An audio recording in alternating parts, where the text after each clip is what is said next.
Just give an insight, నేను హార్స్లీ హిల్స్లో చదువుకున్నా. మా ఊరు హార్స్లీ హిల్స్కి అరౌండ్ 40 kilometers దూరం.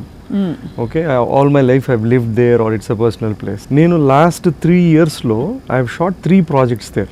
షైతాన్ చేశాను, వెబ్ సిరీస్, ఒక సిద్ధా లోకం ఎలా ఉంది సినిమా చేశాను, యాత్ర 2 అనేది రాయలసీమలో చేశాను, పులివెందులో చేశాను. So the whole idea was మేము ఎలాగో డబ్బు ఖర్చు పెడతాం సినిమా వాళ్ళం, షూటింగ్కి ఎక్కడైనా ఖర్చు పెడతాం, అది మాకు కావాల్సిన ప్లేస్ అంటే అట్లీస్ట్ మేము ఎక్కడ వచ్చిన ప్లేస్లో అక్కడ డబ్బు ఖర్చు పెడితే there is a huge spiral on effect on the lower. అంటే ఫర్ ఎగ్జాంపుల్ లాడ్జ్లు ఉంటాయి, అకామిడేషన్స్, వేరియస్ థింగ్స్, పాల్ కాడి నుంచి, ఫుడ్ కాడి నుంచి, జూనియర్స్ కాడి నుంచి, various things. It's very good for the local economy అండి. సో ద రీజన్ వైస్ ఇప్పుడు వాట్ దే సే ఈస్, మనము యాత్ర సినిమా తీసినందుకు or whatever it is that we are asking for Horsley Hills land అంటున్నారు.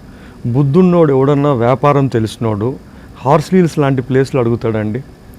ఇప్పుడు వాళ్ళ గవర్నమెంట్స్లోనే వాళ్ళ ఎవరికి ఇచ్చారో వాళ్ళు at least if you list them who are all there, వాళ్ళందరూ ఎక్కడ అడిగారండి? హైదరాబాద్లోనూ అడిగింటాడు, వైజాగ్లోనూ అడిగింటారు. కావాలంటే ఈసారి నిజంగా క్విడ్ ప్రోకో నిజం చేయాలనుకుంటే వైజాగ్లో 100 ఎకరాలు అడుగుదాము, అట్లా అదేమన్నా దాన్ని అప్పుడు వాళ్ళు రాసుకొని దాన్ని వాళ్ళు ఆనందించుకొని అది బురద చల్లుకుంటా అంటే దాంట్లో ఒక అర్థం ఉంది. అప్పుడు అందరూ కలిసి తప్పట్లో రాళ్ళు ఇసురుకోవచ్చు అండి. ప్రాబ్లం ఏంటంటే అండి, మనము the more we react the more they will this thing. First thing, నేను I don't wanted to react, I don't wanted. కానీ మనం చెప్పకపోతే how will this version of it come? Whatever narrative వాళ్ళు చెప్తున్నది నిజమైపోతుంది. నేను చెప్పకపోతే నేను అక్కడ షూట్ చేశాను, నేను అక్కడి నుంచి వచ్చాను, నేను ఎందుకు చేస్తున్నాను, ఇంత లాభం చెందుతుందే తెలియదు వాళ్ళకి. అట్లే అని చెప్పి వాళ్ళకు రాసుకోపోవడమే, చెప్పుకోపోవడమే అది వాళ్ళ పని.